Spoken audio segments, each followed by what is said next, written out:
guys, and welcome back to Skins in the Game. I put episode 64 on there. I think it's episode 64. Either way, we're enough. Here. Yes, we are here, and J-Dubs is back from having some family down in Florida. How you doing today, J-Dubs? I finally finished recouping from your two aunts that came down. You know they're late night people, but we had a great time. It was really fun, but we were actually very tame. But I went to bed one night at 2:00, and Valerie woke up at 5:30, and they were still up. So shocking! I am one to be surprised on that one. For sure. Awesome. Yes. Well, thanks for everybody hopping in the chat already. Bot is here. Maddie is in the house. What's up? Fight for old DC. What is up, everybody? And will you be live for the first preseason game Saturday, Tim? Yes, we will be live on this channel as well as Jairus as well. So we will be live here for sure. And there was a funny comment from Bod. I think he was saying that can't wait for folks to be mad that we didn't run on third down, then get mad that we did run on third down, and then to get mad that we ran out of the shotgun or whatever. Yes, it'll be a lot more fun. People will find a reason to get mad. Absolutely. That was so funny last year where it's like, wait, they ran the ball. That's what you wanted. Like, what is going on here? Like, yeah, they definitely do that. But anyway, we got a fun show this week. We got a lot to talk about. Obviously training camp's been going on. I went to the FedEx field practice. We'll talk a little bit about that. Sam Mills was fired. Should we go after Roquan Smith? Apparently he might be on the trade block potentially. The jersey schedule is out. The depth chart is out. And we got a game on Saturday, 1:00, just like we talked about. So excited. We actually have football to talk about, and we'll wrap up the show with our ranking the divisions as usual and Weddle to end off the show. What is up? Well, just for the record, it's sort of a game, but it is a game nonetheless. It's a game. It doesn't count to the win-loss record, but it is a game nonetheless. So I am psyched. But let's start every week, as we always do, with the dad joke of the week. All right, I'm going to pull up an oldie but goodie. You probably know it, but I'm going with this one. What has 4 wheels and flies? 4 wheels and flies. That's a good question. I don't know. The DeLorean. You went the wrong way. It's a garbage truck. A garbage truck? Has 4 wheels. And flies. There you go. I get what you're saying. It doesn't actually. Well done. It has a lot of flies around it. I didn't know if you knew that one, but I saw that one. I was like, I'm going for the oldie. So, but there you anyway. go. Well done. Yes. Redskins Bay 10 had a good one. Or not a good one. Sorry. It's actually a sad story, but it is worth telling of. Apparently the Edmonton Oilers had a super fan that he was only like 4 years old or something like that. But unfortunately, he had like a cancer diagnosis, and they apparently rallied around him and made a deep playoff run, better than they were expected, I guess. But unfortunately, Ben did pass. So rest in peace there to Ben. Yes, he looked like a cute kid, little chubby cheeks. But this week, what do you got? All right. Well, I like to pull stats out. Mm-hmm. So, who has? What running? Let me be clear. What running back has the most yards gained after they turn 30? Frank Gore. Oh, he nailed it. Well, because he played until he was like 104. Yeah, he played 109 games. He wouldn't retire. He just refused to retire. Although, in all fairness, if you want to try to guess any more, because the next 2, he was well ahead in games played, but number 4, he was not that far off. And number 4, the out of fourth the top place person, had nearly 2,000 less yards than him, and he is a marquee running back, historical, I should say. Yeah. What is it, like Walter Payton? He's number 6. Okay, not Walter Payton. He had 3,400 to Frank Gore's 6,000.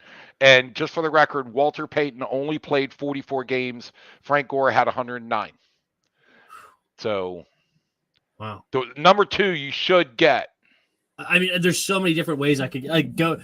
Because I know like Barry Sanders and Jim Brown didn't play long enough, right? So it can't be one of those 2. No. It's not one of those two, right? Okay. Nope. So is it Adrian Peterson?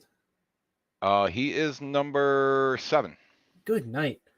Had Okay. 32-43 in 64 games played. Emmett Smith. He was number 3. Okay, we're getting closer. 71 games, 4,300 yards. So still 1,700 less than John Riggins. No, I was kidding. Yes. No, you're right. No way, really? 64 games, 4,500 yards, 4,530. So you nailed it. Number 5. Wait, total yard? No way. He only had 4,530 yards. In 64 games played after he turned 30. Oh, after he turned 30. I'm sorry. I got off the after turned 30 thing. Okay, sorry. But okay, that makes sense. Wow, But John number Riggins 5 is number 2. Yeah, and number 5, John Henry Johnson. Redskins Big 10 says Riggins was better in his 30s than his 20s. I don't doubt it because he's wow. I think he drank more beer and didn't care. But have you heard of John Henry Johnson? Let me see what team he played. Hold on. I think I have another screen here. Hold on. Let me just real quick. I don't want to drag out my what do you got, but yeah, he played for the Lions, the Titans, and Steelers. It does not say the year he played, but that name I'd never heard of before, and I was like, okay.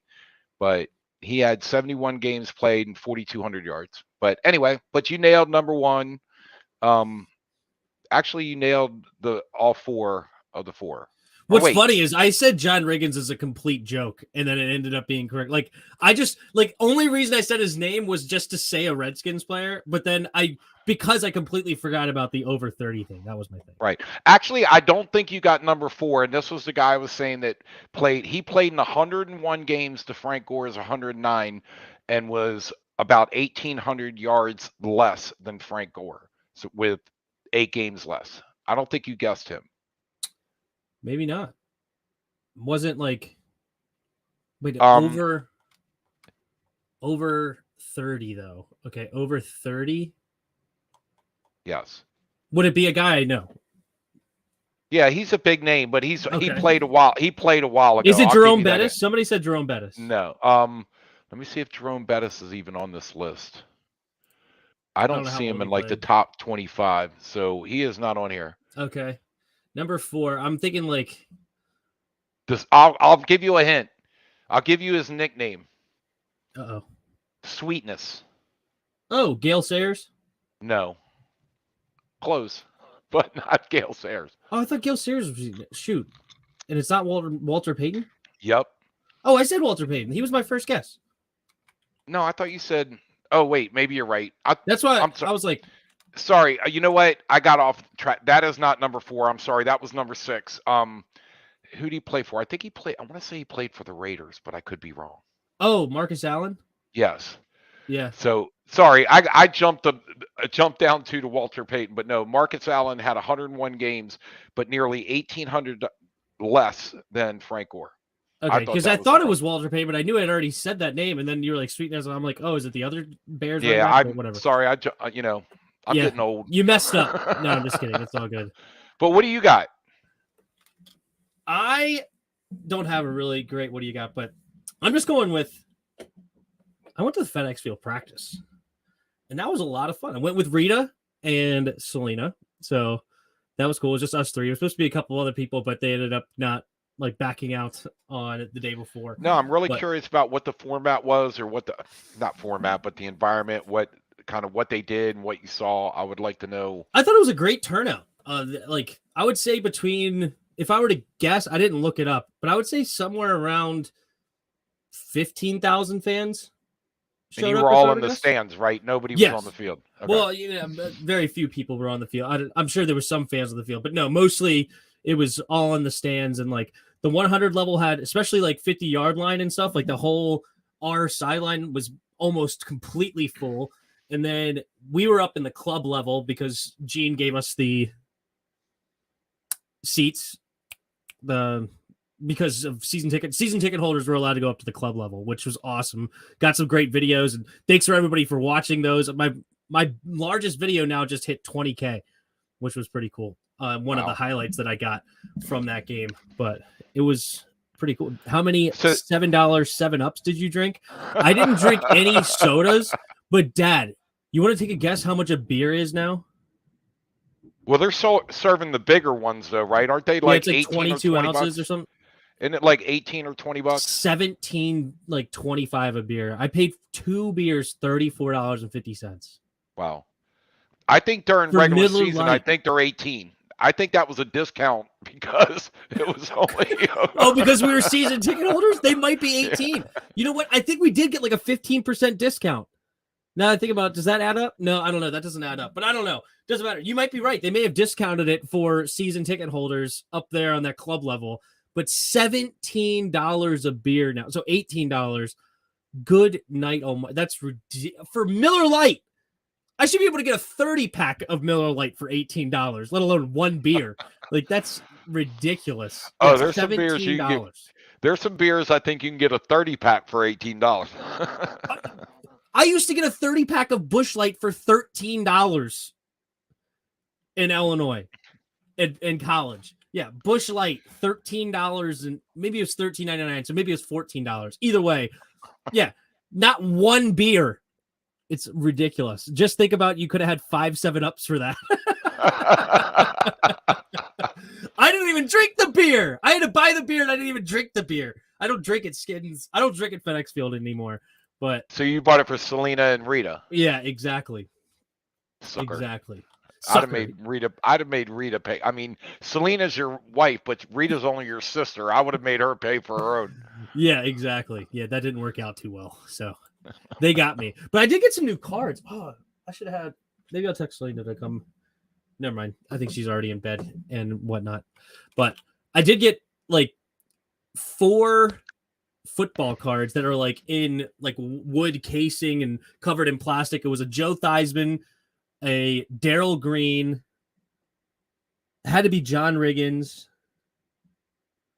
and the 4th one I'm drawing a blank on at this moment. But it was like 4 old school cards that were covered. It was pretty sweet. I liked it. So by the way, Redskins, man, I was going to mention. You realize that Dan Snyder pays $0 for the beer he has there. It's all sponsored.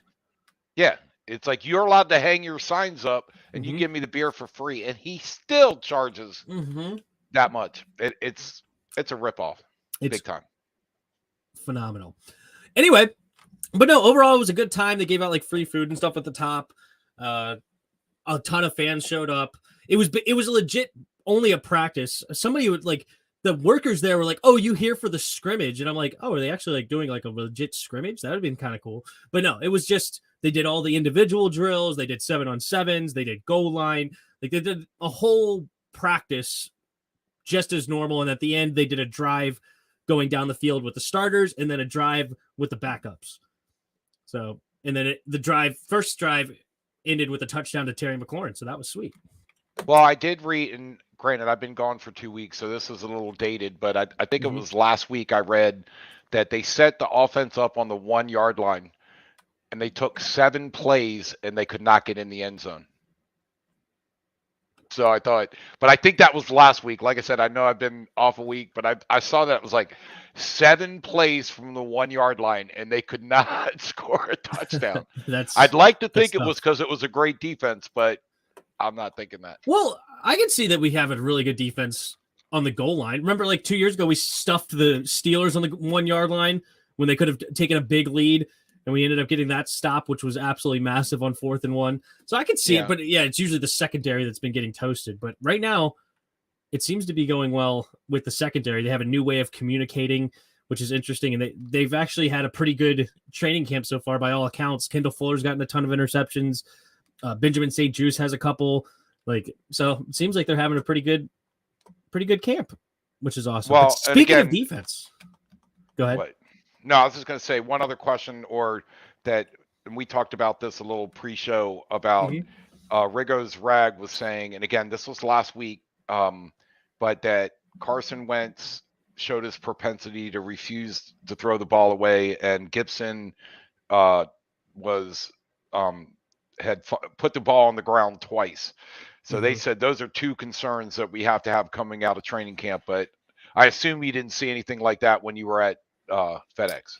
No, I did not see Antonio Gibson fumble, which was good. But I did see Antonio Gibson when they were just like doing routes with the running backs and the quarterbacks. He was the first one in line, and they did I think they did a quick out the first time, or maybe it was just a hitch the first time. But then they were supposed to do like a wheel to the outside, and he ran the wrong route.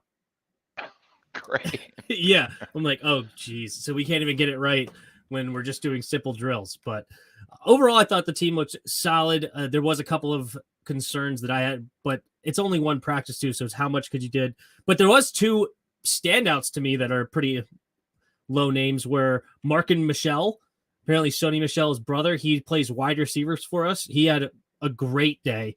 And he's also listed right now as the 7th receiver on the board. We'll talk about that later in the depth chart, but he stepped up big time. He had a huge catch deep downfield from, I guess it was from Howell, or maybe it was from Wentz. I can't remember now who threw it. I think it was from Howell, that he had a great play there. And then he also had a touchdown in the goal line. So he really flashed throughout the day. And then Milo Eifler, the linebacker, especially in one-on-ones with the running back, absolutely stuffed through J.D. McKissick. Hard-nosed football, which was awesome. He played well in coverage, and I thought he had a pretty good practice overall, was Milo Eifler on defense. So there's two of them there. Yeah, and I've heard Howell's been exciting fans too. I don't know. He's got a strong arm. Yeah. I think he's definitely a rookie. You could see I saw like happy feet there in the pocket. He seemed to be going through his progressions a little bit too fast to me, but I think once the game starts to slow down, I think this guy could be completely fine. So I'm not worried about Sam Howell right now. It's way too early, but I am excited to see more of him this coming up game 1. Before we get to that, that's way later in the show. Sam Mills on the defensive side gets fired by Ron Rivera. A Carolina guy. Unbelievable that this actually happened 4 days before the first preseason game. It happened yesterday, Tuesday, and there was a lot of question marks of why this happened. But for now, Jeff Sigoninia will be the next defensive line coach, which apparently makes more sense considering that Sam Mills was only about a 5'7" dude trying to teach 6'5" guys how to rush the passer. This guy is now a legit 6'3" dude or whatever, and looks like a defensive end. And it seems to make more sense when he's out there coaching these dudes. But so this is an honest question for me. Yeah. I mean, I don't know. I mean, I'm a football fan, but so the defensive line coach teaches technique, right? Yes. Like he's just supposed to show the guys different ways to rush and think, okay, so yeah, you can't be a 5'11" guy telling, a 300-pound guy, you do that. Like, here, let me show you. Bam. Yeah, here, let me show you. Get out of my way. Yeah, it was funny. Not to say that I mean a coach of any size, if you have the knowledge and you could teach it, that's great. But clearly he wasn't able to teach it because we've had the most vanilla defensive line, especially last year. It was absolutely horrible. But apparently Ron Rivera said there was a difference in opinion, and that's why they ended up letting him go now. I can guess what the difference in opinion was, but go ahead. I want my defensive line to be able to get to the quarterback. What's your opinion? Oh, I don't know. I'd rather not, right? But there's a couple of theories of why this happened. And as AJ and Bod both noted, that Warren Sapp was at practice. He was also at mini camp, and they were asked, like, hey, would you be willing to be a coach? But like the media asked him, and he was like, absolutely not. I love my spot in Florida. I ain't coming up here. Well, now he's back because apparently he's friends with Jeff Sigoninia. Well, was it him and Ryan Kerrigan? Because he's also shadowing right now since he retired. Were you with us when? I guess you weren't here when he retired, right? Like, no, I heard, but no, that happened since we anyway. Last so now he's shadowing the defensive line because he potentially wants to be a coach in the NFL. So was the combination of Ryan Kerrigan and Warren Sapp being there yesterday a foreshadowing of Ron knowing this was going to happen, and he wanted some guys there to help Sugunina that, all right, now you're going to be the coach? Or was it the fact that they were there and they went to Ron Rivera and was basically like, yeah, this dude sucks. You got dogs on this defensive line. This defensive line should be absolutely wrecking havoc. And how this guy is teaching is absolutely moronic. Right. And well, he needs to get out of here. We talked a few months ago, if my memory is correct, about Charles. Sorry, just reading this comment. Yes, Ron thought the D-line shouldn't suck. Just a difference in opinion, though.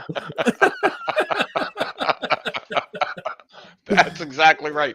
That's kind of what I was getting at. But you remember we talked about, this was months ago, about Charles Mann saying that him and Dexter Manley were offering their services. And I was kind of surprised. I don't think the Redskins, Commanders, sorry, still the Redskins. But I don't think that Redskins is not a slur on this show. No, it's not. But go ahead. Yeah, exactly. But no, remember we talked about, like, Charles Mann said, me and Dexter Manley will show up and work with this line, and nothing ever came of it. So I assume Ron Rivera didn't want it. I don't know. That seemed like a pretty good tandem too, to teach your line technique. I don't know. Because it is interesting of why he would try to like distance himself there or what. Like, I don't know what the theory is.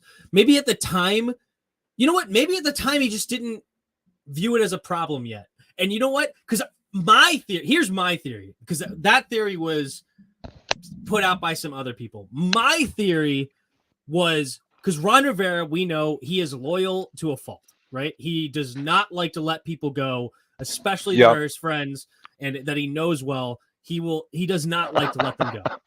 Okay. Bodisop is on a roll today. At least Dexter would have. I don't know about Charles, but Dexter would have been right there.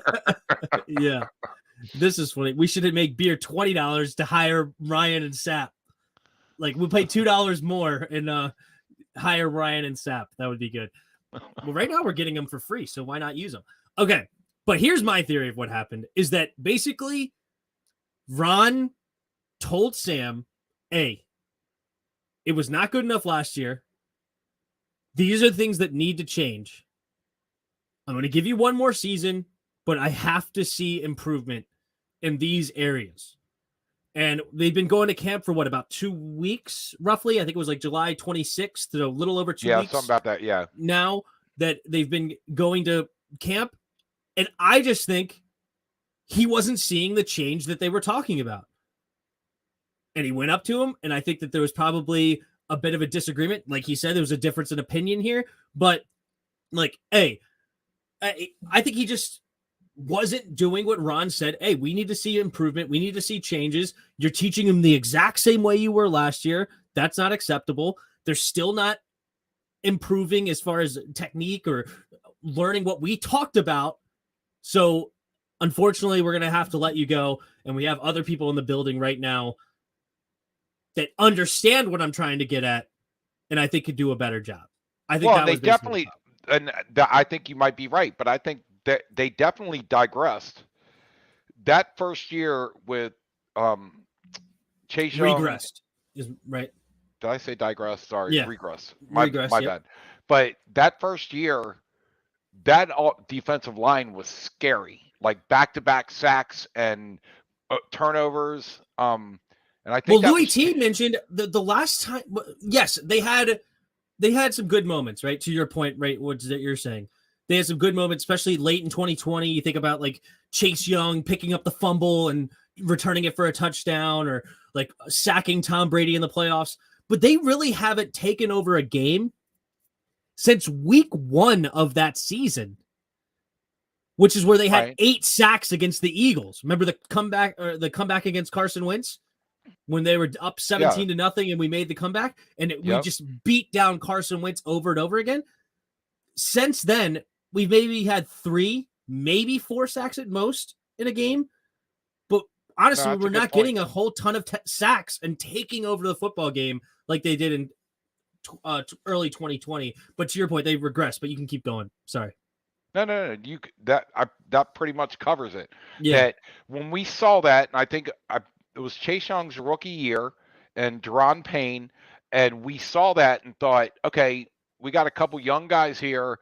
Man, they're able to do that. And they're going to be – the next year they came out and it was like, what happened to them?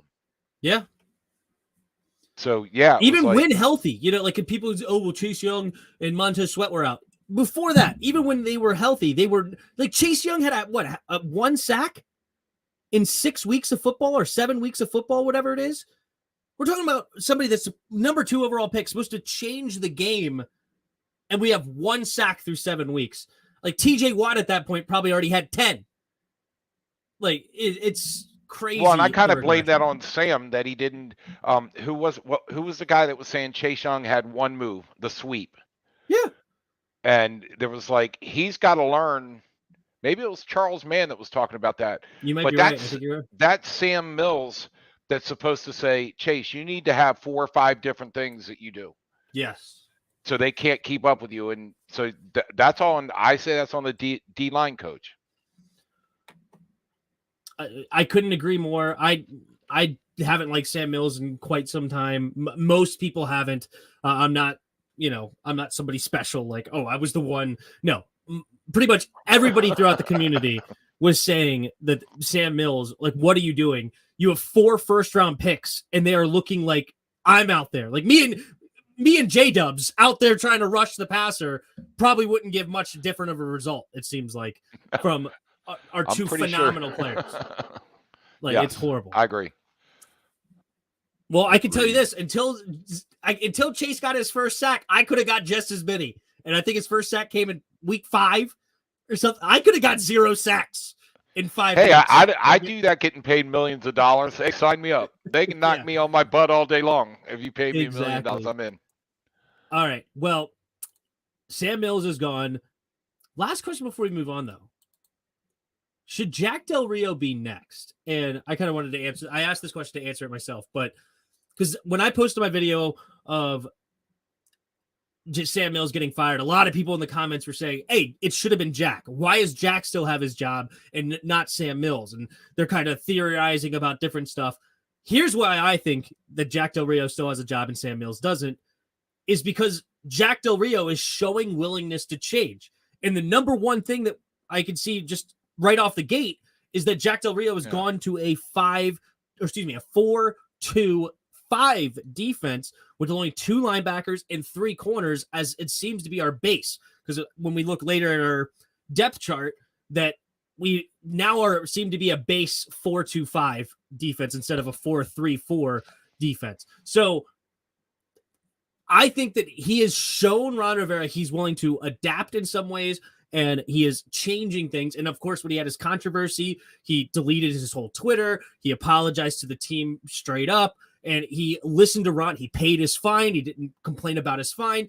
When Ron Rivera basically told Jack, you need to change, Jack changes. And I think that, going with my theory, I don't think Sam changed, or at least changed enough to make a significant difference. And I think that's why Jack still has his job, even though he's clearly underperformed with that defense. But then Sam Mills, I think, has been absolutely an abomination to the defensive line coaching sphere, because you have 4 first-round picks in your position group and you're doing nothing with them. So that's my theory, and that's why I just wanted to say. Here's how I'm going to grade Jack Del Rio this year. Okay. On 3rd and 25, blitz. Do not rush 3 guys. Right? I'm just telling. Oh, it's so frustrating. And then they blitz on 3rd and 2. Yeah. And then quick slant, first down. You send 2 guys on 3rd and 25, and it's like, wait, somebody open. Like, I'm completely. In fact, with I you. will go this far as to say anything 3rd and 20 or more, rush more than 3 guys. You have to have. I mean, I know Hazlitt loved the zero. What they call it, the zero. Blitz. Where the zero blitz. He sent everybody zero blitz. Thank you. Where he just sent everybody, and it's like every now and then you got to do that. Just send the house and man-to-man coverage, and if they get don't do zero blitz, but just rush more than freaking 2 or 3 guys, so that we can actually get, instead of just waiting there for them to pick us apart. Okay? I mean, how many times was it last year or the year? I don't even know, but how many times would you be screaming on me or at me on the phone going, It was third and 25, and they rushed 3. What are they doing? It's so frustrating, and it was like clockwork. I'm like, here's a first down, and sure enough, and you would try to do your positive thing during the game. You'd be like, Tim, have faith. You gotta have faith, Tim. And it's like, I know what's gonna happen. And you probably looked at me like, dang it, he was right. Darn it, I tried. But, I wanted the same thing. I know I'm the eternal optimist, but I wanted the same thing where it's like, dude, it's 3rd and 18, and they make 19 yards. Yes. And you're rushing. You got everybody running around everywhere except in the backfield. Yep. So, anyway, if you get to the quarterback in 2 seconds, if you get to the quarterback in 2 seconds, he's not throwing a 20-yard pass. Correct. Well, he shouldn't be able to in most cases, unless you're Fitzpatrick, where you got the face mask in the backfield and he throws a 30-yarder. Yeah. But anyway, Ryan Fitzpatrick will prove you wrong for sure. Okay, on to the next thing. Roquan Smith requests a trade from the Chicago Bears, and there's some drama over here. So he apparently put out, I don't know if it was on Twitter or whatever, but he wrote up a thing on notes, like a whole thing to apology to fans and all this stuff. And apparently he's getting, quote unquote, disrespected in the negotiation room, and he's upset about it, not having it. So he requests a trade. Well, Chicago, Ryan Poles, the GM, was completely surprised by this, he says, right? That's what, of course, they're going to say. But what's the interesting part is Roquan Smith has not been coming to practice because I'm assuming contract disputes, but the Bears were nice enough to put him on the PUP list so he can continue to get his full salary throughout this negotiation list. And there was apparently no sign of an actual injury. They just put him on the PUP list, which is the physically unable to perform list. Well, after Roquan Smith came out and said he declared a trade, Bears now removed Roquan Smith from the physically unable to perform list. So now he has to show up to practice or he's going to start to lose money. Now, will this be a successful tactic to get him back in the building and negotiate when it seemed like he was already frustrated and felt disrespected? Now you are disrespecting him in a way, right? I mean, maybe you feel like you were disrespected first, whatever. I'm not trying to be on anybody's side, but my point is will it work? I don't know. And I know that you said before the show that the experts are saying that Washington has no interest. And honestly, I don't think we are going to. What's the price? That's a good. Yeah, I'll get to that in a second when I would trade. But it's a great question. Great question. So I don't think we're going to make the move, but something I thought of I think is kind of interesting of how we could make this move and what I would do. Okay. And I don't think anybody else has said this. So here we go. It is known. Everybody pay attention. That the Chicago Bears right now are looking for a wide receiver, whether that be signing a guy off free agency or trying to trade. I think it was a Giants receiver. It wasn't Kenny Galladay. It was another one. They're looking to make a move for a wide receiver. Where are we strong at right now? It seems to be wide receiver. We have a deep set of wide receivers. Where are we weak? Intriguing. We are weak at linebacker. Clearly, we basically have two guys after that. That's why we're switching to the 4-2-5 defense, because linebacker is absolutely terrible right now. But we are in that 4-2-5 defense, so are we really going to trade for a linebacker when we don't really have a spot on our starting list? But anyway, neither here nor there. I would trade for Roquan Smith, Curtis Samuel to the Chicago Bears. You offload. And Rivera kind of high on him, though. I'm sure he is. Of course, we haven't seen much of him in a Washington uniform because he's been hurt this whole time. But we already just drafted a first-round receiver, Jahan Dotson. We already just paid Terry McLaurin a ton of money. They like Cam Sims, but I like Dax Milne. I like Kelvin Harmon. We have, of course, Cam Sims still. Now all my receivers are just going out of my head for some reason. But anyway, we have a good group of receivers. Mark and Michelle. We have a good group of wide receivers. Curtis has shown that he really can't stay healthy. He struggles to stay healthy.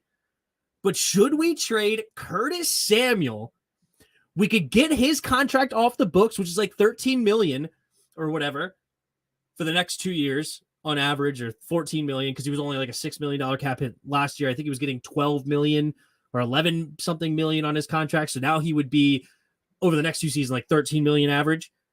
We get that money back and we give it to a true middle linebacker, Roquan Smith, to solidify a quarterback of the defense, a former 10th pick overall, a guy respected around the league.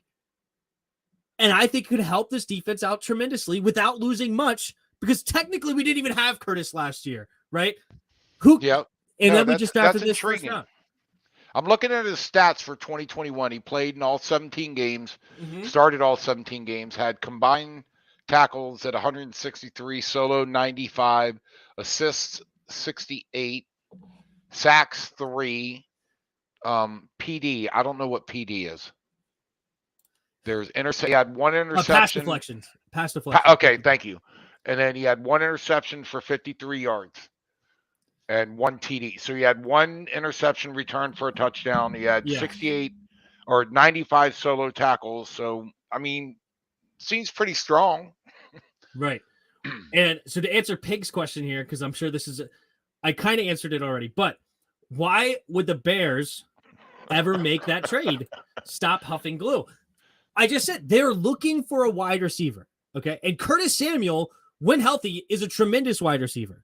And he showed in practice that he looked healthy. I think we're just being overly precautious right now on him, in my opinion, of why he's missed some practices throughout training camp, because he didn't look like he missed a step at all during practice at FedEx Field. And I think he even scored a touchdown in that one. He seemed absolutely fine throughout practice. I think we're just being overly precautious, or maybe even trying to hide him in a sense from the other teams to say, hey, maybe he won't play week 1. I don't know. Ron Rivera might be trying to play 3D chess. Well, and let's look at this. Let's turn this around to Dr. Pig and Johnny Boy. It's a legitimate point. But if do you think the Bears would consider trading them, and what are they looking for? Right? I mean, it's like, are they looking right for now, money? According to Ryan Poles, he is not on the train of trading him. He says remains his primary goal is to keep Smith in Chicago, but however, recent events lead one to believe he's done playing nice. So apparently Poles is done playing nice, and right now the Bears want to keep him. Okay, so I don't think this is going to happen today. By the way, Tim, I was throwing that question to them. You kind of already answered what you thought. Like, do you not think that Chicago is going to trade him, or do you think, or what would you think they'd want if they traded him? Just a question. I don't know the answer to that. It was just because they were saying, why would they make what the that market trade? is for a middle linebacker. I'm trying to think of, like, is there another middle linebacker that I could even go off of that could be comparable, right? And so are you giving up picks with that trade? I'd be willing to give up picks for that trade. I'm not willing to give up a first. So if the Poles, or GM Ryan Poles, is demanding a first round pick for Roquan Smith, I'm not giving up a first and have to paying a massive contract. I'm not doing that. But Curtis and a third, I'm talking. Yeah, I'm just looking up to see what the highest paid middle linebacker gets. Just 19 curious. million is Fred Warner. He wouldn't get quite that much. I would think it'd probably be around 15, 16 million is what he'll end up getting.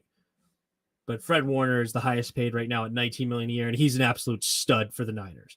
I don't think Roquan is quite on that level. I mean, he might. This is showing all linebackers. Yeah, like TJ Watt. He's not a middle linebacker, so he's making 28. Yeah, I hate that they mix these together. He's a defensive end. Stop listing him as a linebacker. But anyway, yes, Fred Warner is the highest paid at right now, 19 million per year is what's going on. Yes, but I would be willing to give up picks. I'm not necessarily saying it has to be a straight up trade. I'm not saying that.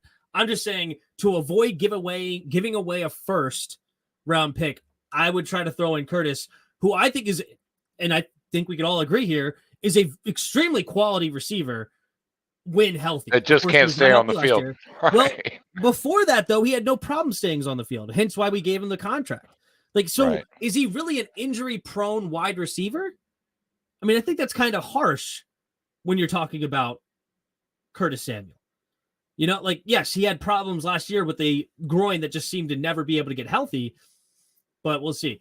Smith wants 20 million. He wants to set the market at middle linebacker. All right, if that's the case, then I want nothing to do with him. Okay. And also, I started this with, I did start this with, I thought that the trade would not happen. That I don't think that it's going to happen, because to your point, or to your first thing is, doesn't Ron like Curtis? Absolutely. He loves Curtis. He drafted him in Carolina. I don't think he has any. And also, I think he likes Cole Holcomb at middle linebacker. Well, and that's what I was going to say. At linebacker. I don't think the verdict's out with what Ron feel. I think there's question marks at middle linebacker, but I think he still thinks he has the possibility of having somebody good. Mm-hmm. So it's one thing if you've had a guy out there a couple of years that just isn't good. I don't think Ron is to that point yet where he feels like, okay, I got to get rid of this guy. Yeah, I like Cole, and I don't hate Jamin. Jamin needs to learn to play a lot faster, but I don't necessarily like either of them at middle linebacker, which is my problem.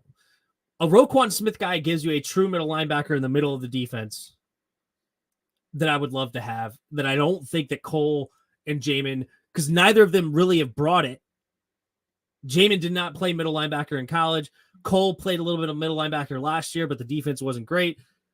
So it's a question mark. And I think they want to see what they have in the young guns. So I don't think it's going to happen, but I just wanted to throw that out there and see what everybody else thought, because I would love Curtis. By the way, Bodhisattva, who's Leo? That one went over my head. Oh, Leo Chenal. I knew who he was talking about. I would love to get Leo Chenal. He was a rookie. He's a rookie this year. I wanted to draft him. We could have drafted him in the 3rd round, and I would have loved that. But instead, they went with Brian Robinson, which everybody seems to think was a great pick, whatever. Well, I saw the smiley face. I thought he was making a joke. So maybe he is. No, I think that it was actually more like a tongue out. Like, okay. Yeah, I don't know. Because I think he's being facetious, as in, like, obviously that's not going to happen. But anyway, now we're going way too deep into this. But anyway, 4th round was still there. No, I think he got drafted before our 4th round pick, because he got drafted in the 3rd. I think it was like 2 or 3 picks after us. He went to Kansas City, which is extremely frustrating. I think, or maybe 5 picks at most, but he still got drafted late 3rd round, which I would have loved that guy, because he's a super athletic linebacker that played at Wisconsin, had great plays there. I would have loved to try to mold him into something great. Anyway, any Hooters. That was fun. Back on track. To the next thing. Yes. We're going to talk about the home jersey schedule. And to let you guys know straight up, me and Dad don't give a crap about what jerseys we're wearing. We just want to win. But we'll go ahead and discuss it and talk about it, because I'm sure a lot of people like it. And, you know, it is kind of cool to have certain color jerseys, especially when we talk about the blackout games. So we'll go straight to here first. We have 2 blackout games. So this is the first time we will bust out the black jerseys, at least as far as home are concerned. And it's the week 9 matchup against the Vikings at home, of course. And then the week 12 matchup against the Falcons. The week 9 matchup is supposed to be a blackout game. So if you're going to that game, make sure to wear black, whether it be a black t-shirt, black jersey, whatever. You know, I always wear black with my Sean Taylor jersey, but you got to make sure you wear black on this. And I hate this, okay, because the Vikings have black in their jerseys sometimes, and now our stadium's just going to look like black and purple, and it looks like it's a home game for the Vikings now. But whatever, they think they're cool. What's a standard home game? Is it going to be the white jersey for the regular home games? No, there's some white and some red. So this is just the black. This is just where we're starting. But we'll go on now. Okay. So we will get the first week of the preseason, we're going to get white jerseys, as well as the first week of the regular season, we'll get white jerseys for the home games. And then, of course, week 3 against the Eagles. So the first 3 home games, I believe, will all be white jerseys. And then week 18 will be the white jerseys. So so we're going to start with the white, have a little burgundy sandwich. It looks like white, burgundy, then white as far as the season's concerned. Then we have week 5, week 7, week 15, and week 17. We'll have the burgundy jerseys, and then right in the middle of the sandwich will be the black jerseys for here. But as Rico said in his video, Street Scores, hopefully we'll have some luck with the black jerseys. You know, maybe it'll be cool if we can get the black jerseys to maybe bring some good luck. Hey, when we wear our black jerseys, we're going to be doing something good. But I just don't like the blackout idea, especially against the Vikings. Like a blackout against the Cowboys would be kind of interesting, I think. Yeah, I Or mean that'd be against like the Eagles, that'd be almost like doing it against the Jaguars or the Baltimore. Raiders, or the Steelers, or something horrible. Yeah, and I don't know. And especially because also the Vikings have gold. So we're going to be black and gold pretty much throughout the whole stadium. Burgundy is going to be hard to see with a black jersey. So we're basically going to be black and gold throughout. And then there's going to be scattered purple. And it's just going to look like a home game for. Right. And I was thinking too, here's a question, just an off the wall question. Is there a color jersey that the Redskins would pick that would block out the fact that when they play the Cowboys, that the majority of the people in the stands are going to be Cowboy fans? Is there a jersey color? Is white the back? Because I think if they wore burgundy, you're going to have six. And look, I've seen it. I hate to see it, but if they wore burgundy, the majority of the crowd in the stands would have the powder blue and white, and you wouldn't see as much burgundy as you would see white and the powder blue. So is there a color they could pick against the Cowboys that would mask the fact that the majority of the fans are I think in black. I think it would be black. No, what I'm saying is if the home crowd or the home team wore black, the majority of the fans in the stadium would have white and powder blue. The black would stand out. Seat it. It's embarrassing. I've had season tickets for over 20 years, just so the people in the chat know. This is not somebody talking. Trust me, I've seen the Miami Dolphins of all team take over our stadium. Yes. Or the Jacksonville Jaguars. The Vikings took it over. The Vikings are doing their or whatever. You want to know stop or something, whatever they do, or the row. You want to know the worst thing I saw was we were playing when they first went to FedEx Field, and we were playing the Eagles, and the Eagles were in green. Well, crowd control and the people were wearing FedEx coats that were green. So it was like all the people working there were wearing green. It's like, dude, you realize you're in the Redskins Stadium, but how do they not pick a different color for FedEx? What's wrong with like safety yellow? What's wrong with that? It's a color that no other team has, but the staff sticks out.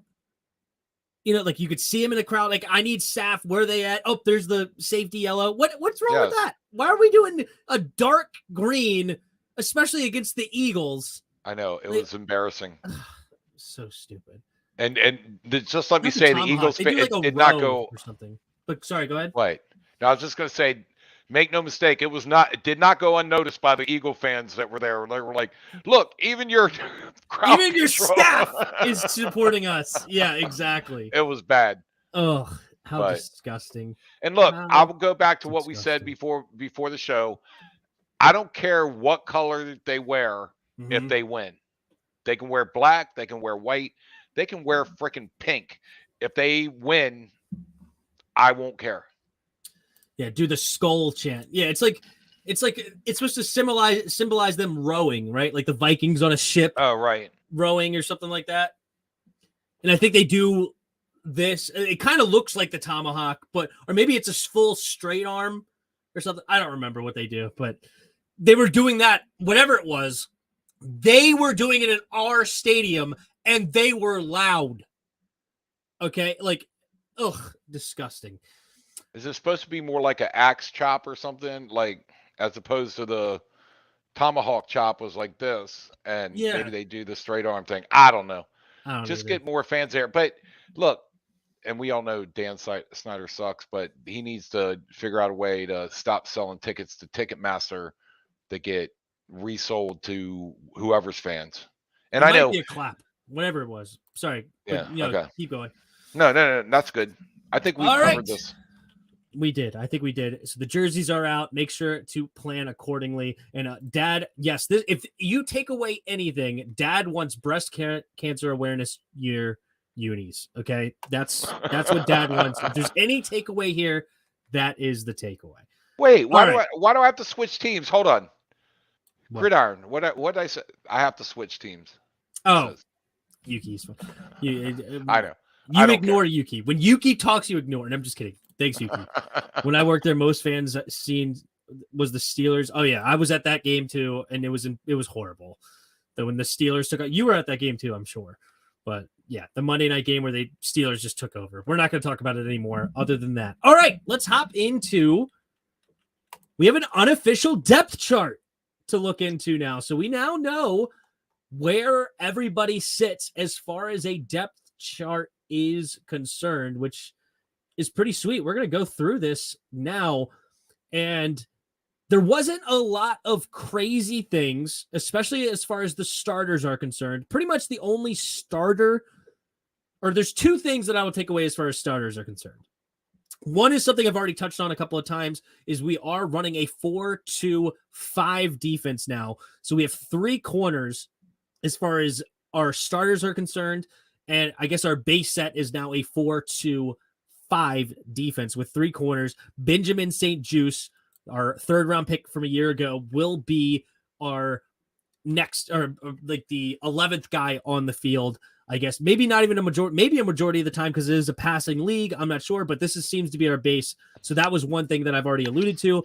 The other one is Trey Turner is right now listed as the starter at right guard over Wes Switzer. So that was a battle that people were interested in because Wes Switzer played well last year, wherever he played until he got hurt.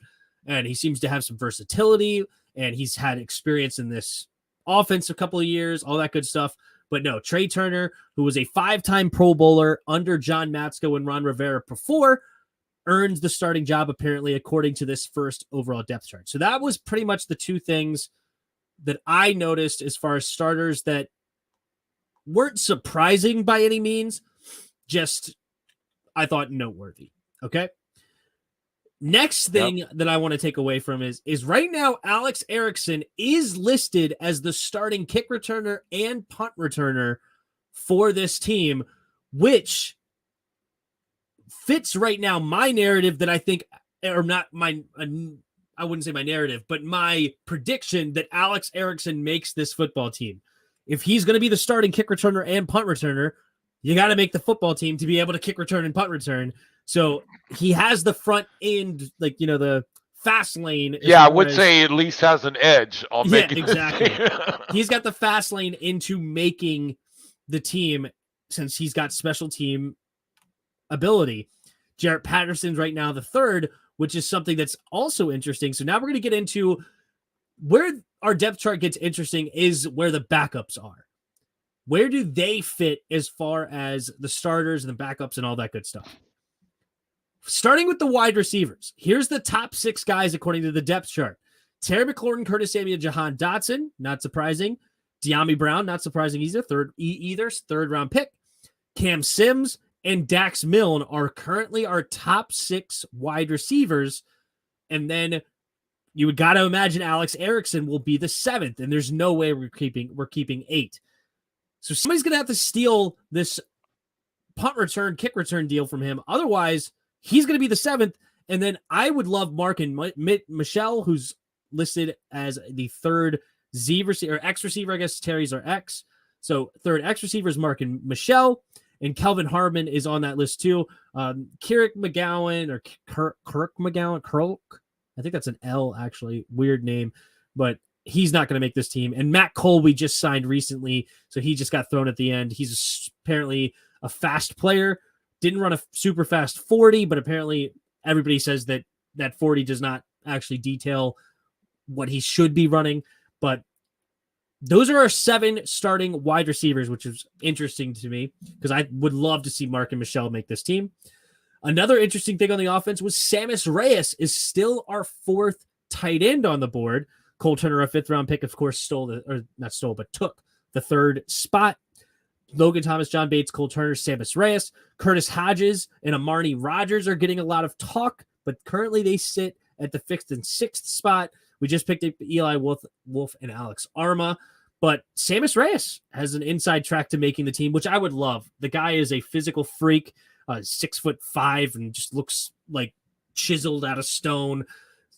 tremendous blocker, which is surprising to me with a basketball background, but needs to continue to work on the passing game. I don't know. But Sammis Reyes, what a great story. I would love to see him make this team. But currently, right now, he sits at 4th. Right now, I think I only have us keeping 3 tight ends. So I think it's going to be tough for him. And I don't think we're keeping a fullback. Alex Arma is right now listed as a tight end, but he's really more of a fullback. I don't think that's happening. So Logan is still up in the air, right? Logan right now, as far as a week 1 participant, like making the 53, as far as a healthy scratch, is completely up in the air. Nobody knows what's going to happen there. So it could be that Sammis Reyes makes the team just because Logan Thomas is on the IR to start the season, and then we need to fill in the spot with Sammis Reyes. I just doubt we keep 4 tight ends. I really do. But it's not completely shocking. Another one on the offense was Jonathan Williams is listed over Jarrett Patterson, which is not a good sign for Jarrett Patterson, who I did have making the team on my prediction before training camp. But if Jarrett Patterson is already, momentum seems to be going down the depth chart, and he doesn't have much to really get that momentum back, in my opinion. He's undersized. He's not the fastest. He's got a lot of heart, and he's a smart running back.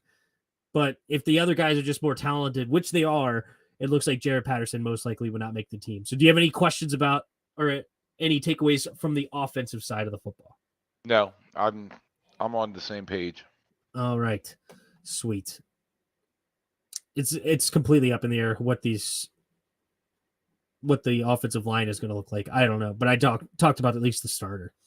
All right, on to the defense. The defensive tackle spot.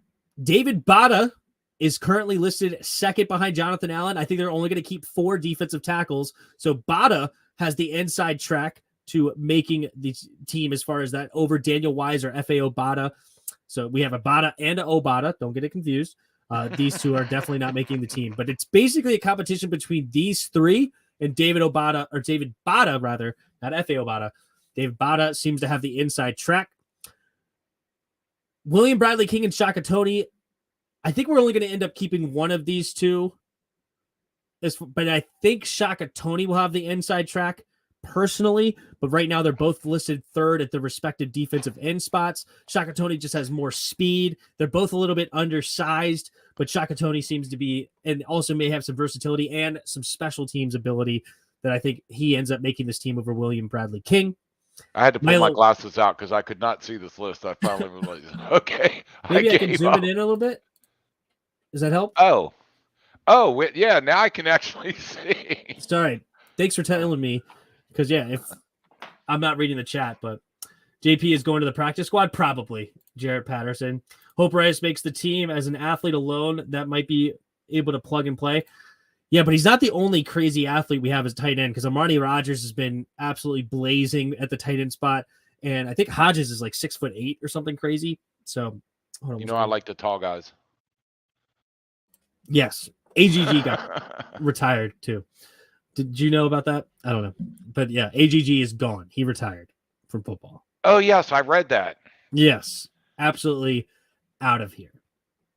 It's hilarious. Jimmy G is still on the team. I thought he left. Nope, not yet.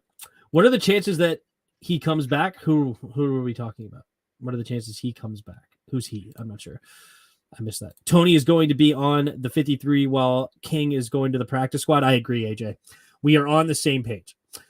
All right, continuing with the defense, we do only have 2 linebacker positions, so I think we're only going to end up keeping 4 on this team. Currently, the backups are Khaleke Hudson and David Mayo. David Mayo, the most experienced out of the group as far as the backups are concerned. Until we just got Nathan Gary, I think it is how you say it. I don't think it's Jerry. Nathan Gary. And probably Gary, yeah. He just got thrown. He just got signed like a couple of days ago, so he just got thrown in the back. He does have experience, which could make him climb up this list. But I really like Milo Eifler, and he's currently sitting as, however you want to look at it, but he's the 3rd string middle linebacker, I guess the 6th linebacker. If you look at it like this, I don't know if Deshaun Harris really has an edge over him or not, but Milo Eifler is a guy that I would love to find a way onto the 53 because he is a athletic linebacker. He plays with great speed, not afraid to come up and make a hit at all. He's just got to be coached up. He's still raw, but I liked him at practice the other day, so I would love to see him to come. But as it sits right now, he's an odd man out looking in. The 6 corners, I think we're going to end up keeping 6 corners and only 4 safeties. Yep. The starters are not surprising at all, but the 3 backups are a little bit surprising in some ways because you have Corn Elder, Christian Holmes, and Danny Johnson listed as the backups. And Troy Apke, the elite special teamer, is currently... Oh, they found the other guy. They got the other guy now. No. Yeah.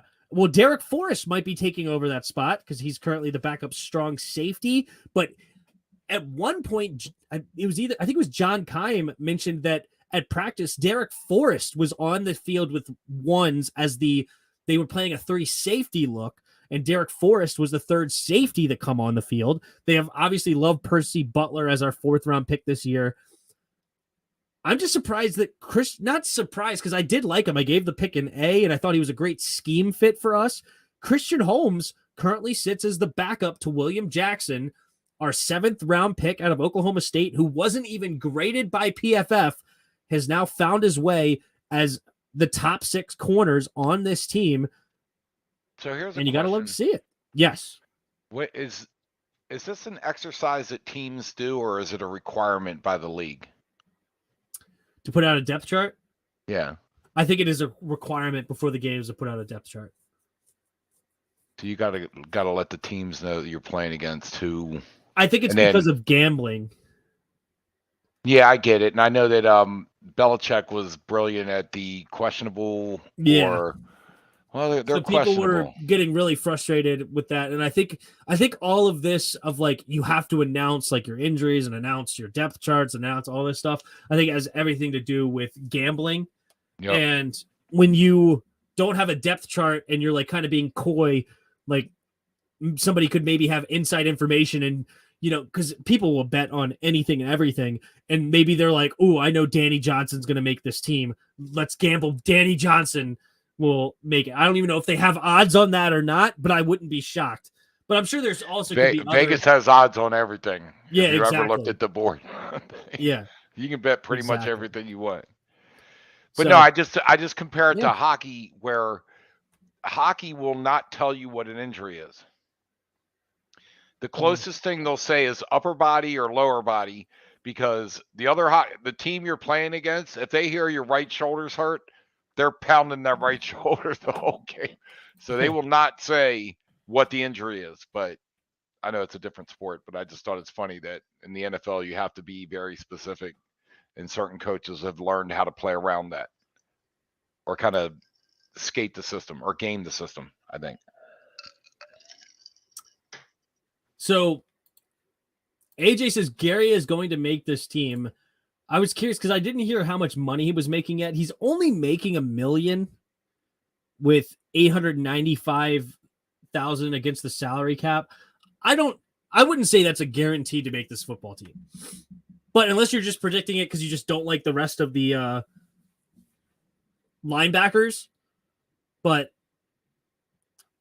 I don't think it's a 100%, but I'm about to sneeze, so you can keep talking.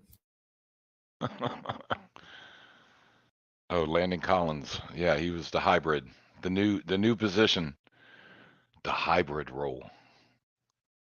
But I did want to ask you this, Tim. Is the 5-2-4 or I'm sorry, 4-2-5, yep. Is this a relatively new? No, it's just like I can't remember exactly, but it's definitely different as far as throughout the league to be your base defense, but this is a common defense in a passing league that we see quite often with an extra DB on the field instead of a linebacker, or even sometimes instead of a So with other teams, it's more like a package than a base defense. Exactly. Okay, that's exactly. All right. But yeah, no, it's definitely, they call it the nickel corner. You bring in a third corner to play the nickel. But yeah, so it's definitely not new as far as a scheme, but as you put it well, it's a different to most. Anyone on the roster that can play that hybrid role like Landon Collins was doing. Yeah. The guy that seems to be the one to look for that kind of a role is Derek Forrest. Derek Forrest is now in that Landon Collins role. As I said, John Kine reported that he was the third safety on the field a lot. And another guy that could play that spot is Percy Butler. People really want him to be a free safety because we need one bad. But another way that he was used a lot in college was in the box and or over top of a slot receiver or a running back. And he was used a lot in that hybrid role. But Derek Forrest is really the one you're looking for that would be playing that hybrid role in here. And another guy that could play it is Khalik Hudson. Because I think he literally played that role in college at Michigan. They called it, I don't think they called it the Wolverine. They called it, I can't remember what they called it now, but he played that specific role in college. So he's another guy that could end up taking that role. But I think the leader in the clubhouse is Derek Forrest currently. I thought they invented the hybrid role for Landon Collins. No. Well, first off, everything you see in the NFL was first created in college. Rarely does a NFL team make something new because college is really where people test things and put things out there and blah, blah, blah. So most of the stuff you see that's like, oh, this is game changing. Like the Wildcat formation is a great example. Like teams ran Wildcat all the time in college or only ran the football. And by the way, I was just trying to be funny. I thought when Landon Collins heard he was the hybrid player, he was like, what? Oh, I see what you're saying. Yeah, because it's like, oh, I'm not a linebacker, I'm a safety. Well, fine, you're a safety, but it's like a hybrid. Yeah, exactly. Like just to pet his ego. Yeah, right? Just shut up and get on the field. We'll call it whatever you want. Yeah, get on the field in this position. Yes. Right. Yeah, exactly. That's why I was kind of shocked we didn't draft JoJo Domon late and play the hybrid role. Oh, yeah, I don't know. I think they just really like Derek Forrest in that role because that's the role they've been using it. Sammy Ball was throwing. What? Who would be better? Oh, who would be better? Scary Terry as a tight end or Logan Thomas as a wide receiver? Scary Terry as a tight end with Sammy Ball throwing. I would say because Logan Thomas, I think, would be an okay receiver, but I love Scary Terry's ability to block, and he's a tough son of a gun. He would obviously be a tremendous receiver out of the tight end spot. So I would take Terry as a tight end rather than Logan as a receiver. What about you? With Sammy Ball throwing? Yeah. Does it matter at that point? Well, I guess it depends on which game we're playing. Are we playing the Sammy Ball era game, or are we playing this game with Sammy Ball in it? That's, you know what I'm saying? It's because I think the old school, you want as big and heavy. Oh, true. I guess you would probably take Logan then in the old school. Is what you're saying? But if we're talking about Sammy Ball coming into this game, then yes, I want Scary Terry. Oh, I like it. That was good. That was good. See? All right. Some insight every now and then.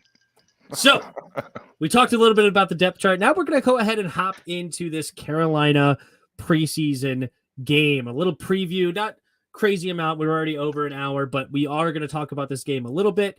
And Nat, I ask you, what are you looking forward to in this game one of preseason? Well, this is what I always say about preseason games. Mm-hmm. There's very little,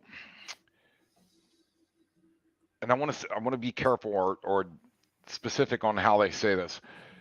Good things in a preseason game don't mean as much as bad things do. Oh, okay. If that makes sense. It's like you could have a team that scores 30 points and they look great, and it's like, whatever. But if they go out there and they look like they're bumbling idiots and they can't, there's penalties and they don't know what they're doing, that's a bigger takeaway than the win. So I want there to be clean. Yes. Like I don't want to walk away from the game with a bad thing.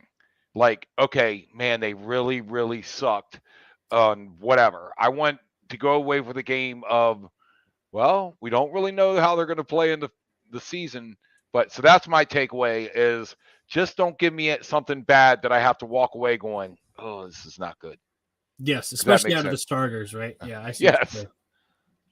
That's a good one. What am I looking for in this preseason game? I'm looking for these backup competitions. I'm curious where like the tight end role is. I'm very interested because I think, of course, Logan's still hurt. I think John Bates is still banged up, and Cole Turner I think is the same. So we're gonna see these tight ends a lot, these backup guys. And I've heard a ton about Armani Rogers and a ton about Curtis Hodges, but especially Armani Rogers. I am curious. I think he's number 88, if I remember correctly. Double check myself. Yes, number 88. So I'm going to be looking for him a lot. But I'm just curious, like how the people that are right there on the bubble, that's what I'm looking for to really produce and try to make a wave. As far as the starters are concerned, I'm similar to you. I just want to see clean football. I want to see Carson Wentz come out 5 for 6 throwing on the first drive, couple of first downs, and if it doesn't end in a touchdown, at least get into the opponent's territory and Jahan Dotson catch a ball. I don't really need to see Terry McLaurin catch a ball. That's irrelevant. I would actually be completely fine if Terry McLaurin does not play. He does not need to play in this preseason game. I agree. At all. So, but I would love to see Jahan catch a ball, and I would love to just see that, really. Oh, and the only problem with the bubble play, and I get what you're saying, that's going to be interesting too, but you always have to wonder who they're playing against. Mm-hmm. So a guy can, if your bubble player is playing against their bubble player and your bubble player is a lot better, you might think, wow, he's pretty good. Oh, yeah, there was a bunch of, like, preseason warriors over the years. Like Malcolm Brown was a running back that just ran all over Tampa. It was like a hurricane coming, and so they didn't even send the starters down, but Malcolm Brown had a great day, or Mac Brown, whatever his name was. Yeah, I know. He had a great day, but he ended up not even making the team. But he had like a 60-yard touchdown, and everybody's like, ooh, is he going to make the team now? Did he earn his spot? No, he missed it. Not when you're playing against Schmuck Johnson. Yeah, I think there was a guy, I think his name was like Keelan Thompson, I want to say, like 6-7 years ago. And he, like, I think he had 2 touchdowns, including like a one-handed grab or something. And they're like, ooh, is he going to be, is he going to make the team? Oh, he has to make the team. He played so well. And I think he got cut the next day. And it's like, yeah, that didn't work out too well. But yeah, there's tons of guys that show up. But that's why I'm curious more on the bubble. Like, am I really curious about Tyler Clark at defensive tackle? No. Right. Bodhisattva makes a good point. It's all about technique more than, and I get that. That's a good point. It's all about technique with deep backups, not the matchup. Did they do what they were supposed to do or not? Yes, exactly. Which is hard to know it's hard for us to know because we don't know what the play was called. But to your point, are they in the correct position where they're supposed to be? I want to see Joey Sly kick more. Yeah, he kicked a 60-yard field goal at FedEx Field, and it was just a little bit to the right, but it had plenty of distance. It probably, if it was straight, it probably could have gone in from 62, maybe 63. So I love to see that. So you're saying that's one of the best misses you've ever seen? Yeah, unfortunately, it was a little bit to the right, but I'm just glad he made it there because most of the kickers we've had in the past don't even make it there. Oh, Hopkins? Right. Yeah, it's like Hopkins has this huge leg, but then we can't use him at 58 yards or 57 yards. Like, it's impossible. Don't send him out there for a 57-yard field goal or even anything over 55. It was like, don't do it. Please don't do it. So, I don't know. But unfortunately, he did miss. He made all his other kicks, but he missed the 60-yarder. I think he made from like 55 or 56 or something like that. But he did miss the 60-yarder, which was unfortunate. There was a trend of teams that not playing their starters during the preseason. I hope we become one of them. We know these guys can play. Yeah, I mean, there's give and take because some teams that don't play their starters at all in preseason, they come out sluggish to start the year, and then they get blamed and blah, blah, blah. I think a drive or two for Carson Wentz is not a bad thing. Yeah, for chemistry, I agree. Game speed is different than practice, so at least a little bit to go out there and say, get your timing and everything down. I'd like to see a drive or two as well. Yep. So the only one I really don't care about seeing is Terry McLaurin because that's a guy that I have no fear that he's not going to he'll be just fine. But, all the starters, sitting all your starters, I think that's excessive.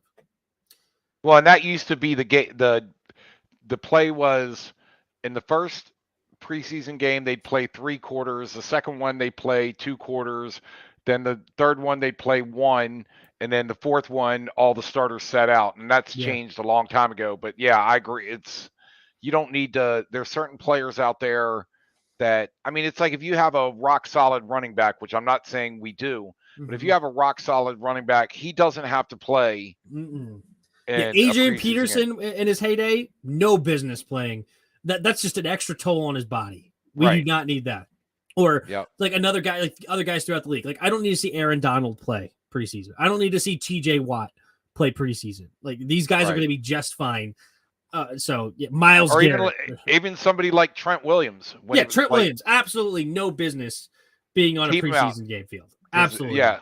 Every snap is a tax on him. Save as many as you can. Yeah. So I don't need to see Montez unless he's 110%. That's a good one. Yeah, because Montez is probably and Jonathan Allen. Montez and Jonathan Allen are probably two guys, and Deron Payne. I don't need to see any three of those. Those guys have earned their stripes. I don't need to see them play. But I'm definitely seeing Jamin Davis play. I'm definitely seeing Cole Holcomb at middle linebacker. Kendall Fuller, William Jackson, Benjamin St. Juice. All those guys should be playing. Cameron Curl is probably a guy that I don't care to see play. I mean, he's tremendous. He was awesome on FedEx Field practice day. He's a guy that nobody really talks about because he's just a given. But number 31 just flashes when you're watching football game. It's awesome. So gotta love Jarris's guy. But who are you most excited to watch? Do you have a player that you're most excited to watch? I'd have to say Carson Wentz. I want to see him. I want to see him connect. I want to see him. And again, to your point, I don't need to see a touchdown, but I want to see a couple first downs, some sharp throws, good decisions, and then get him in and out and be done. But just see a little timing with Dotson and Samuels. Or Curtis Samuel, whatever. Yeah. Yeah. If Terry doesn't go, I agree with you. But just to see him out there and flash his arm strength a little bit and show that he's got command and understands the system with that. St. Juice doesn't need to play unless he has a pillow on his head because the dude had 2 concussions last year.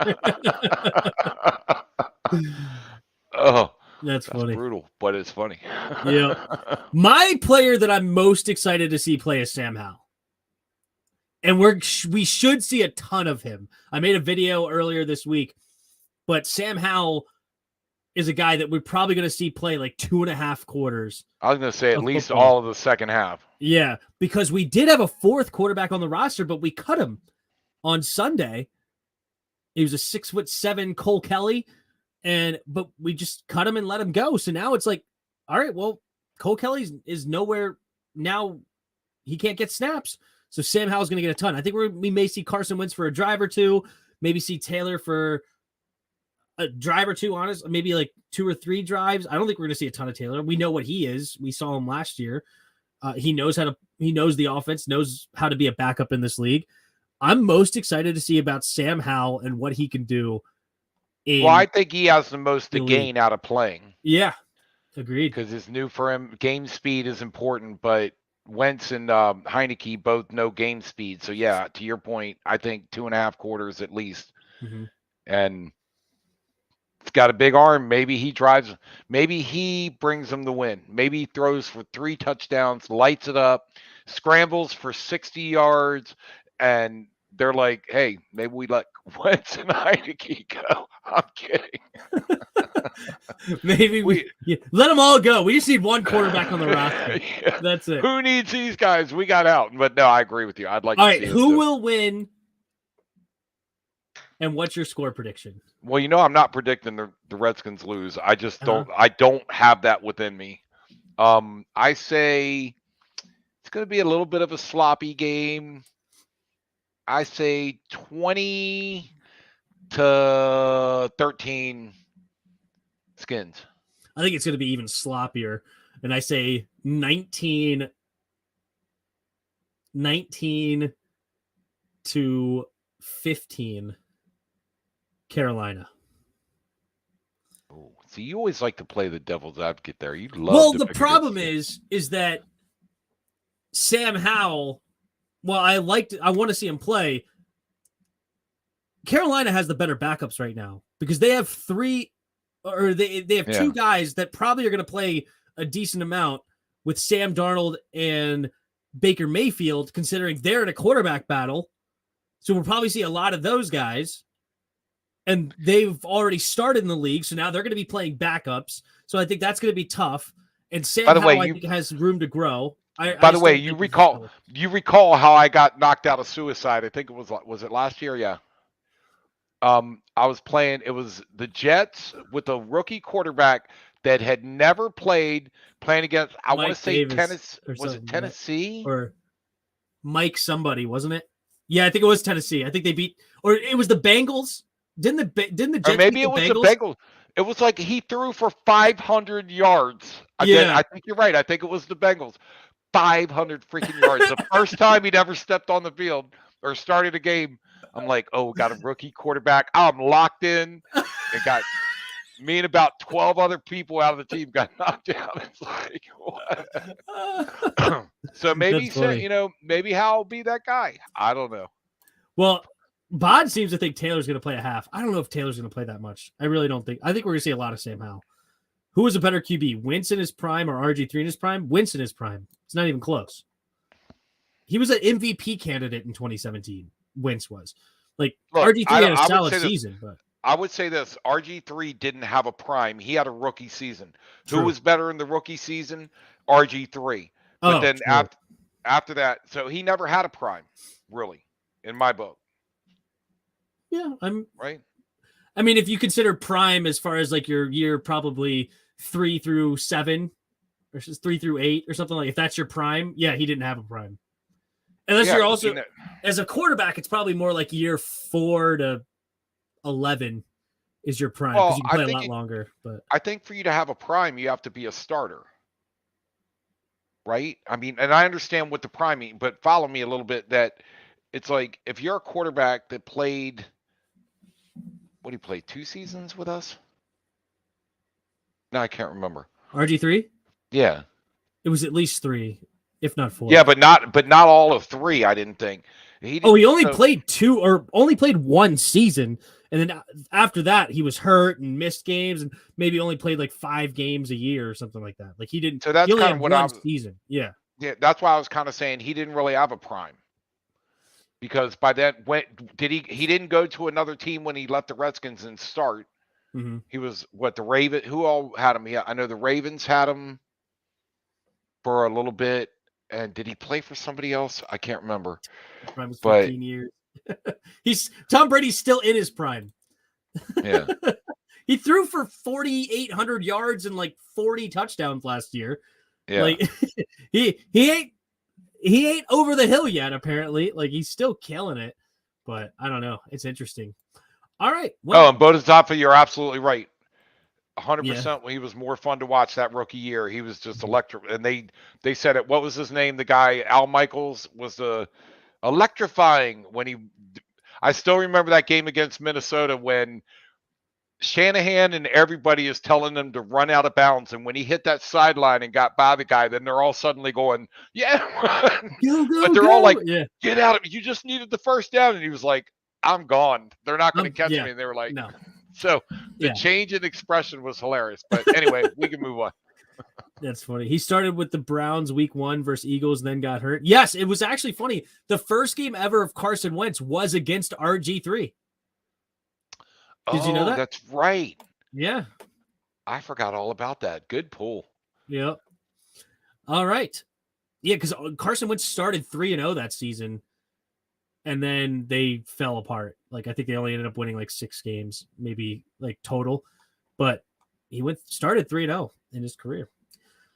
All righty then. All right, we're going to continue our series of ranking each division. So next up, we have the AFC South. And that's the Texans, Jaguars, Colts, and Titans. So who goes first? You're me.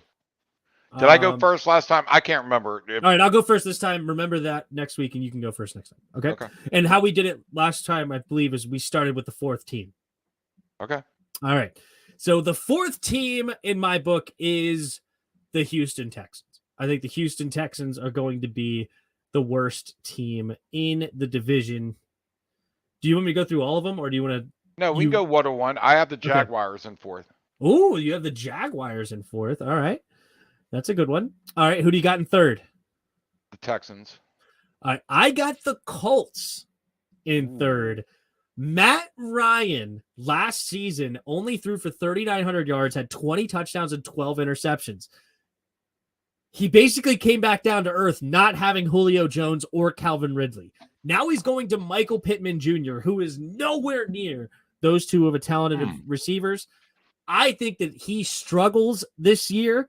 Jonathan Taylor is a stud, but I don't think they have the quarterback with the wide receivers combo. And I think that they're not going to have a great year. I think they are actually going to slump, and I think they're going to end up only winning maybe 6 games this year. By the way, are you marking down these for record keeping, or are we just doing this for fun? Like, or I didn't know if we were going to end up at the end of the year, go back and see how we did. I could go through and look. Yeah, I can write them down, and I'll go back to listen to our other ones and see what we said, and I'll write them all down. Not a big deal, but I thought it might be fun at the end of the year to show how wrong you were. All right, Colts number 3. So my number 2 will be the Jaguars. Wow. I think they sneak by the Colts to second place. I don't think they make the playoffs by any means, but I think the Jaguars have a lot of talent down there. I like Doug Peterson as a head coach, and I think they find a way to win maybe 7-8 games, still miss the playoffs, but build from what they were.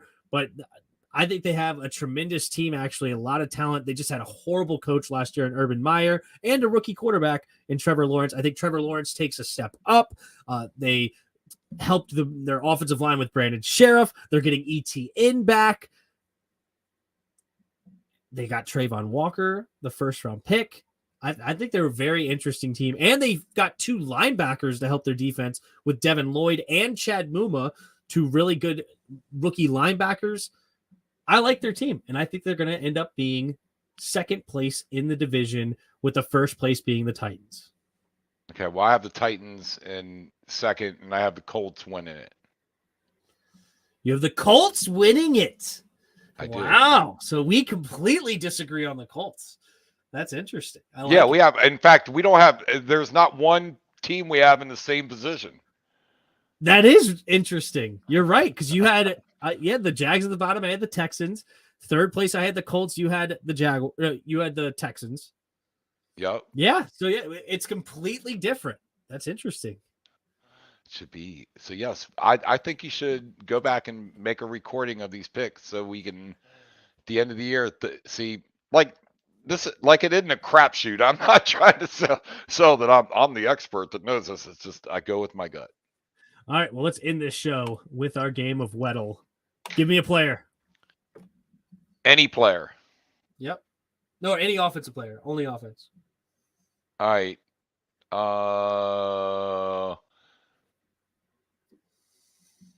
Alex Erickson. Alex Erickson. I like it. Ooh, they don't. All right, so it's taller than 6 foot, younger than 29, but only a little bit younger and only a little bit taller. Not a wide receiver. So I'm going to go with. And wait, just to be clear, the NFC East having no color means it's in the AFC. True. Okay. Yes, it is in the AFC. It's not a wide receiver. And not a wide receiver. I'm going to go with. Interesting. I'm going to go with Derrick Henry. And not a running back, a little bit taller or a little bit shorter than 6'3", under 28. So it's got to be 27 years old. 27 years old. It's not in the AFC South, so it's going to be AFC West or North. Not a running back either. So let's go with Nick Boyle. Nick Boyle. Okay. Okay, we're in the AFC North, not a tight end. So it's got to be a quarterback now in the AFC North. It's younger than 29. It would have to be Joe Burrow, right? It could be. It could be. I'm going to go with Watson, though. Okay. I think it's a little bit older, though. Is it Mason Rudolph? I'll go with your Joe Burrow. It's not Joe Burrow. I think it's Mason Rudolph. Oh, it's not Mason. He's 6'5". I didn't know he was that tall. It's on Pittsburgh. What other quarterback? Oh, is it Mitch? Mitch Trubisky? Really? It is Mitch Trubisky. All right, give me any player in the NFL.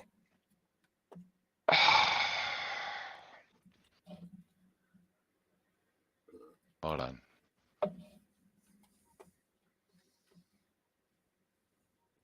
Let's go. Oh, that was the easy mode, Bod. Easy mode, there is no defensive player. This is the hard mode where it can be on defense now.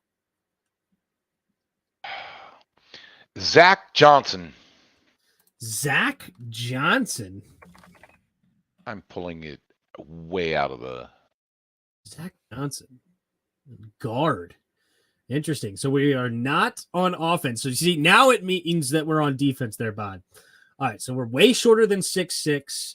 We're over 25, lower number than 68. We're in the AFC, but not in the AFC West. And it's a defensive player in the AFC. Anything but West. I'm going to go with Von Miller. Oh, wait. Is it not a defensive player? It is a defensive player because offensive guard. Sorry. Right. Gotcha. All right. It is a linebacker. It's not in the AFC East. So it's a linebacker. Interesting. Where should we go with linebacker? Under 33. Oh, I should have known it wasn't Vaughn because this is yellow. That was a mistake. But over 40, which basically is every linebacker. What's up? Wait, you said over 40? The number 40. Oh. Like their number. Huh. Let's go to the AFC North. Let's go with like Patrick Queen.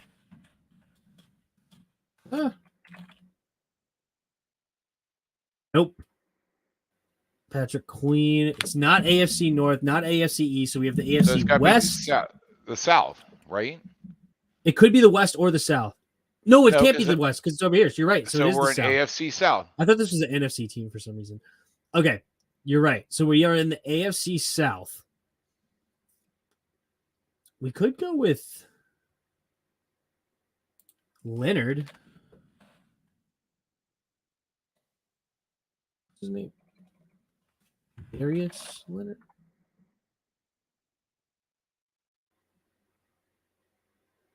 I guess we can't go with him. Go with Chance Campbell. Chance Campbell. Okay. We got the 6'2" correct. It's got to be older, though. It's got to be an older player. Like 26, 27 years old. Not on Tennessee. Why is Leonard not an option? So confused. Whatever. Can't be him. Who else is... I hate when they choose defensive players. Logan Wilson? You think it's Logan Wilson? I'll try it. Okay. Oh, wait. He plays for Cincinnati, so that wasn't a great guess. I didn't know if he moved. But, all right, so it's 27 years old. He's somewhere between 45 and 55 as far as the numbers are concerned. In the AFC South, not on Tennessee. Is it that Ola whatever, that long last name, Olaquim for the Jags? Yeah, this guy, Fourier? No, not on Jacksonville. Man, he fit almost everything. By the way, you've realized that I'm pulling lists of players because I don't know that many. But yeah, you're fine. I don't care. I'm going with Brandon King. Brandon King. Told it right. Brandon King. All right, it is on Indianapolis. God, it's not Leonard? This is crazy. Is it? Who did they draft? No, he wouldn't be that young. Shoot. James Skalski? Kamu Krieger Hill? KPP? Bobby? Bobby who?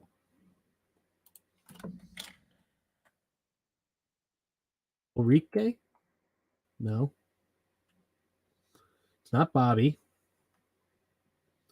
Who the heck's on the freaking... I'm so confused of why Leonard's not on this list. What, Leonard Darius you're talking about? Yeah, Darius Leonard. Yeah. Darius Leonard. Sorry, I got it backwards. But yeah, it's weird. Because I feel like this is like describing him right now.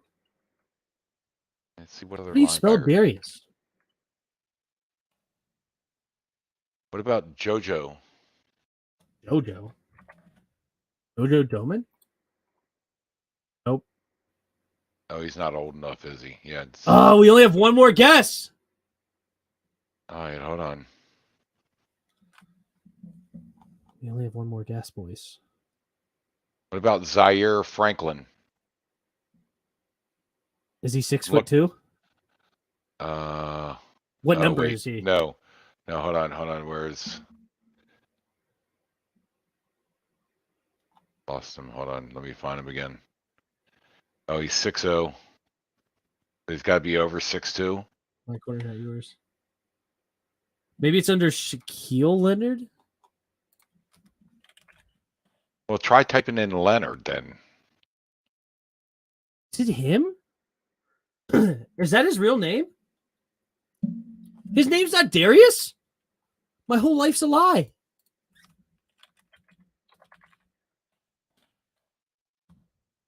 All right, wait. So Shaquille Leonard. But his first Well, name is Darius. that's what they got on their list, or this list I'm looking at. What's the height? It's over 6'2". Oh, they tried to get me. It's Darius. It's Shaquille. I didn't know his first name.